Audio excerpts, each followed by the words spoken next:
അങ്ങനെ big ബോസും, small ബോസും എല്ലാ ബോസൊക്കെ കഴിഞ്ഞ് നമ്മളിതേ നാട്ടിലോട്ട് പോവാണ്.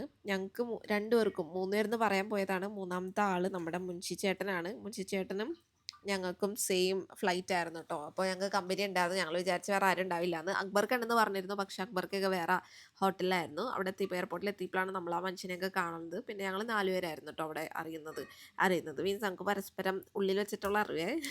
അല്ലാതെ പുറത്തുനിന്ന് നമ്മൾ അറിയുന്ന കുറച്ച് ആൾക്കാരൊക്കെ ഉണ്ടായിരുന്നു അവിടെ. ഫ്ലൈറ്റിന്ന് കിട്ടിയ ഫുഡ് ഒരു രക്ഷയുണ്ടായില്ല. കാരണം ഇവക്ക് മര്യാദക്ക് കഴിക്കാൻ പറ്റുന്നുണ്ടായിരുന്നില്ല. ഒന്നാമത് അത് വെജും കൂടി ആയിരുന്നു.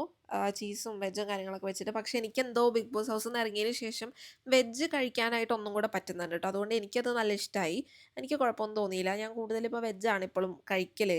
കാരണം എനിക്കത് കഴിക്കുമ്പോൾ ഒരു സുഖം തോന്നലുണ്ട്. മേ ബി ഉള്ളിന്ന് കഴിച്ച് കഴിച്ച് ശീലമായതുകൊണ്ടാണോ എന്ന് അറിയത്തില്ല. നോൺ വെജിലോട്ട് പോകുന്നതിനേലും ഒരു സംതൃപ്തി വെജ് കഴിക്കുമ്പോൾ കിട്ടുന്നുണ്ട് ട്ടോ.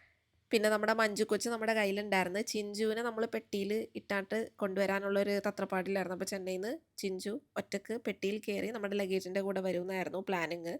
കാരണം നമുക്ക് എല്ലാം കൂടെ കയ്യിൽ വെക്കാൻ പറ്റിയില്ല. പെട്ടിയും കാര്യങ്ങളൊക്കെ ഓൾറെഡി നാട്ടിലോട്ട് പോന്നിട്ടുണ്ടായിരുന്നു.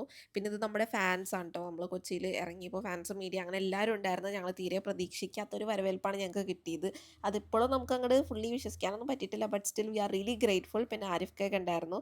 നമുക്ക് ചെറിയൊരു ഫാൻസ് മീറ്റപ്പ് പോലെ തന്നെ നമ്മൾ ഇറങ്ങുമ്പോൾ ഉണ്ടായിരുന്നു കേട്ടോ. നമ്മൾ വന്ന പിള്ളേരെല്ലാവരെയും കൂടെ ഒന്ന് സെറ്റാക്കി നമ്മൾ കുറച്ച് ടൈമൊക്കെ അവിടെ സ്പെൻഡ് ചെയ്തു. പിന്നെ താഴത്ത് പോയി ഫുഡൊക്കെ കഴിച്ച് നമ്മൾ നേരെ പുറത്തേക്ക്